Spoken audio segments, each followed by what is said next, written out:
Hello बच्चों, story time कहानियाँ जो जीना सिखाए में का स्वागत है। आज की कहानी है मौन और मुस्कान। तो मुस्कान के ऊपर ही कहानी है और मौन के ऊपर। मौन यानी साइलेंट और मुस्कान यानी स्माइल, है ना। तो ये कहानी हम पढ़ते भी है, सुनते भी है, समझते भी है। ठीक है, तो मैं कहानी शुरू। मैं मोमो सेट के बारे में बहुत तो नहीं जानता। लेखक जो बोल रहा है, मैं मोमो सेट के बारे में बहुत तो नहीं जानता, पर इतना तो जानता ही हूँ कि वो पहले से ही सेट नहीं था। मोमो नाम का एक सेट था जिसको राइटर बोल रहे हैं कि मैं उसे पहले से नहीं जानता, पर इतना ही जानता हूँ, इतना तो ज़रूर जानता हूँ कि पहले सेट नहीं थे। वो तो एक गरीब आदमी था, जन्नू उसका नाम था।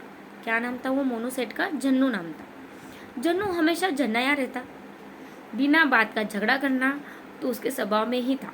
जन्नू हमेशा, उन्होंने बोला है कि जन्नू हमेशा जन्नाया रहता, मतलब हमेशा हाइपर टेंशन में जो लोग होते हैं ना, गुस्से वाले, हाइपर एग्रेशन भी बोल दो उनको, तो वो बहुत जल्दी गुस्सा हो जाता था। बिना बात का झगड़ा करना तो उसके स्वभाव में ही था। किसी ने पूछा कि जन्नू भाई टाइम क्या हुआ होगा। किसी ने उस जन्नू भाई को पूछा होगा कि आपका टाइम क्या हुआ होगा।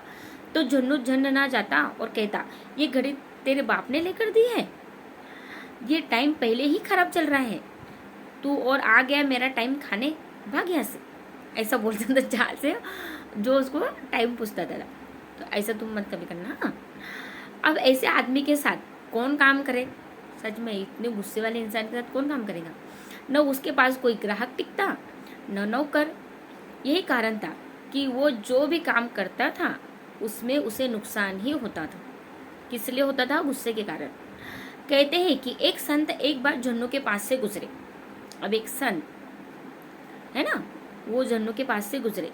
वे कभी किसी से कुछ मांगते नहीं थे। वो संत कभी किसी से कुछ मांगते नहीं थे, पर न मालूम उनके मन में क्या आया, सीधे जन्नू के सामने आ खड़े हुए, बोले, बेटा संत को भोजन करा देना। तो अब जन्नू तो जन्नू ही ठहरा। जन्नू कैसा था हमने देख लिया ना पहले लाइन में। तो जन्नू ही ठहरा। झन्ना कर बोला, मैं खुद भूखे मर रहा हूँ और तू और आ गया, चल चल अपना काम कर। संत मुस्कुराए और बोले, मैं तो अपना काम ही कर रहा हूँ, बिल्कुल सही से कर रहा हूँ, तुम ही अपना काम सही से नहीं कर रहे। जन्नू झटक खा गया। उसको लगा मुझे प्रत्युत्तर देने वाला कोई है, तो वो एकदम ये हो गया। उसे ऐसे उत्तर की उम्मीद नहीं थी। पूछने लगा, क्या मतलब? संत तो उसके पास बैठ गए, बोले, बेटा मालूम है तुम्हारा नाम जन्नू क्यों है? अब वो संत उस सेठ जी को क्या बोले, मतलब उस सेठ जी का नाम जन्नू है, उसको बोले, पता है तुम्हारा नाम जन्नू क्यों है? क्योंकि झन्नाया रहना और नुकसान उठाना यही तुम करते आए हो, है ना। झन झन झन झन झन झन करना मतलब गुस्से में हमेशा ऊपर नीचे तान तनाव से जो लोग हमेशा रहते हैं ना, तो यही तुम करते थे। इससे क्या होता है, गुस्सा हमेशा नुकसान ही दिलाता। तो यही तुम करते आए हो। अगर तुम अपना स्वभाव बदल लो तो तुम्हारा जीवन बदल सकता है। मेरी बात मानो तो जो चाहे कुछ भी हो जाए, खुश रहा करो। उन्होंने कहा कि मेरी बात मानो, चाहे कुछ भी हो जाए तुम खुश रहा करो। जन्नू बोला, महाराज खुश कैसे रहूं, मेरा तो नसीब ही खराब है। संत बोले, खुश नसीब वो नहीं जिसका नसीब अच्छा है, खुश नसीब वो नहीं जिसका नसीब अच्छा है, खुश नसीब वो है जो अपने नसीब से खुश है ना। बढ़िया बात। खुश नसीब वो है जो अपने नसीब से खुश है। तुम खुश रहने लगोगे तो नसीब बदल भी जाएगा, है ना। तुम नहीं जानते कि कामयाब आदमी खुश रहे ना रहे, पर खुश रहने वाला एक ना एक दिन कामयाब जरूर होता है। जन्नू बोला, महाराज दुनिया बड़ी खराब है और मेरा ढंग ही ऐसा है कि मुझसे झूठ बोलना नहीं जाता। संत बोले, जन्नू झूठ नहीं बोल सकते, पर चुप तो रह सकते हो। तुम दो सूत्र पकड़ लो, यानी कि उन्होंने बोला कि दो चीजें तुम करो, मौन और मुस्कान। अभी कहाँ मौन रहना और कहाँ मुस्कान, देखो संत बता रहे। मुस्कान समस्या का समाधान कर देती है, मौन समस्या का बात कर देता है ना, मतलब उसको निकाल देता है समस्या को। चाहे जो भी हो जाए तुम चुप रहा करो। और मुस्कुराया करो, फिर देखो क्या होगा। जन्नू को सन की बात जच गई। उसको लगा ठीक है, कोई तो मुझे हमेशा दोष ही देता था, कोई इसके ऊपर मुझे सलाह भी दे रहा है, मतलब समझा भी रहा है, इतने इससे मेरा गुस्सा सहन करके और मुझे समझाने की ताकत रख रहा है, इतने गुस्से वाले। जब से उसका नाम सबको पता चल गया तो भी तो उसने सोचा हाँ बात तो है इस बात में, तो उसको उसके बाद जज गई। जन्नू बोला महाराज,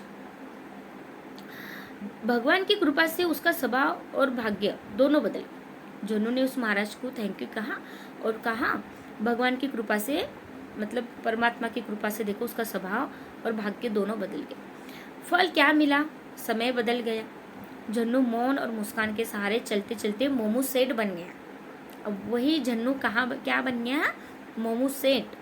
आप देखा है अभी इसमें उन्होंने बताया थोड़ा सा डिस्क्रिप्शन में, आप टेलीविजन नहीं है जो आपका रिमोट दूसरे के हाथ रखे, है ना। आप टेलीविजन नहीं है जो अपना रिमोट दूसरे के हाथ रखे। वो चाहे तो आप हंसे, वो चाहे तो आप रोए। हमारा चेहरा हमारा है ना, हमारा चेहरा हमारा है। ये हंसेगा, ये रोएगा, इसका निर्णय दूसरा क्यों करे। अभी निर्णय करो कि चाहे कुछ भी क्यों ना हो जाए, हम सदा मुस्कुराएंगे, तब दुनिया में कोई भी आपके चेहरे की मुस्कान न छीन पाएगा। याद रहे, गुजरी हुई जिंदगी को कभी याद ना कर, गुजरी हुई जिंदगी को कभी याद ना कर। तकदीर में जो नहीं तो फरियाद ना कर, जो होना होगा वो होकर ही रहेगा। कल की फिक्र में आज का दिन बर्बाद ना कर, है ना। जो होना है वो होकर ही रहेगा, कल की चिंता क्यों करनी, है ना। तो क्या सीखा हमने, आज की स्टोरी बहुत ही इंटरेस्टिंग थी, है ना। मोमो सेठ ने कैसे मोमो सेठ बना, है ना, कैसे गुस्सा क्या करता है, हमें हानि ही पहुंचाता है हमेशा। तो कहाँ मौन रहना है, कहाँ मुस्कुराना है। मुश्किल वक्त है मुस्कुरा दो, है ना। जो चीज़ को आपको नहीं पता, जहाँ पे आप झूठ नहीं बोल सकते, वहाँ चुप रह जाओ। आपकी खामोशी कम से कम आपको वाद विवाद में तो नहीं डालेंगी, है ना। और वाद विवाद में नहीं पड़ोगे तो झगड़े की नौबत ही नहीं आएंगी, उससे आपका मूड भी ख़राब नहीं होगा, परिस्थिति नहीं, आसपास का माहौल ख़राब नहीं होगा ना, सिचुएशन ख़राब नहीं होंगी। तो ये मौन इतने सारे बेनिफिट देता है हमको। तो जहाँ आपको चीज़ नहीं समझ में आ रही है तो वहाँ चुप रहो, खामोश रहो, और जहाँ मुसीबत है वहाँ मुस्कुरा दो। मुस्कुराए यानी मन में, नहीं तो कोई मुसीबत में और आप तुम हंस रहे हो तो फिर वो क्या करेगा, फिर उसकी मन की स्थिति बिगाड़ देंगे ना। तो इसलिए तो उन्होंने कितना अच्छा समझाया कि तुम अपने अंदर, तुम्हारे अंदर जो कला है, तुम आगे भी बढ़ना चाहते हो, कर्म भी अच्छे कर रहे हो, सब कर रहे हो, पता है दुनिया आसपास कैसी है, पता है सब कुछ कैसा है ना। घर की भी चीज़ें कभी कभी होती, मम्मी पापा के भी कभी कभी फ्रस्ट्रेशन हमारे ऊपर निकलता है, भाई बहनों का झगड़ा चलता है, बहुत सी चीज़ें चलती है, दोस्त भी कभी कभी मूड डिसपॉइंट करते रहते हैं, बहुत सी चीज़ें चलती है ना। तो इन सब चीज़ें चलती है और चलती ही रहेंगी, पर कौन सी युक्ति हमको ध्यान रखनी है ना। तो ये 2 पॉइंट हमको बताए हैं, मौन रहना है, साइलेंट रहना है और मुस्कुराना है। तो कहाँ मौन रहना है और कहाँ मुस्कुराना है। नहीं तो गलती करोगे और फिर मौन रहोगे तो फिर पीटे जाओगे, मम्मी बहुत पीटेगी पकड़ पकड़ के, क्योंकि तब बोलना ज़रूरी है ना। और मौन जहाँ रहना है जहाँ से बात बढ़े ना, है ना। जब बात बढ़ेंगी तो क्या होता है, वाद विवाद से फिर माहौल ख़राब हो जाता है। तो उससे अच्छा जहाँ बात बढ़ती है, आप झूठ भी नहीं बोल सकते, वहाँ खामोश रहो। और जहाँ आपको लगता है कि अच्छा एग्ज़ाम है तो मैं मुस्कुराते हो, मैं पढ़ाई अच्छे से कर लूँगा, कोई चीज़ भी करते हो उसमें मुश्किल आती हो, मुस्कुराओ अंदर के अंदर, है ना। और अंदर मुस्कुराते हो तो चेहरे पे मुस्कान आती हो। ये चीज़ें ध्यान रखो, सोचो कि सब करने वाला परमात्मा है, मैं तो सिर्फ अपने तरफ से 100% करूँगा, तो चीज़ें हल्की भी हो जाएंगी और ईजी भी हो जाएंगी। तो मुस्कुरा के करो, जो मुस्कुराएगा वो आगे बढ़ेगा। और दूसरा पॉइंट कितना अच्छा बताया ना स्टोरी में, अपना रिमोट दूसरे के हाथ में देना है। ये बात तो सच में बहुत, मैं अभी बताए मेरे आसपास जितने भी लोग रहते हैं मैं सबको बताते रहती हूँ कि अपना रिमोट किसी को मत दो। वो थोड़ी ना डिसाइड करेगा तुम हंसोगे या मुस्कुराओगे, इससे बहुत अच्छा फ़र्क पड़ता है। तो कभी भी कोई गुस्सा दिला रहा है हमको, कोई चिढ़ा रहा है, तो याद रखो मेरा रिमोट मेरे पास है। अगर वो मुझे चिढ़ा रहा है तो वो चाहता है कि मैं गुस्सा करूँ, ये चीज़ पे उसके हिसाब से रिएक्ट करूँ, पर मैं नहीं करूँगा।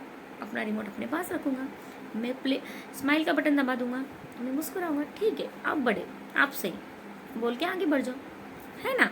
और इससे क्या होगी, शांति भी रहेगी, मुस्कान भी रहेगी और माहौल भी ठीक हो जाएगा, है ना।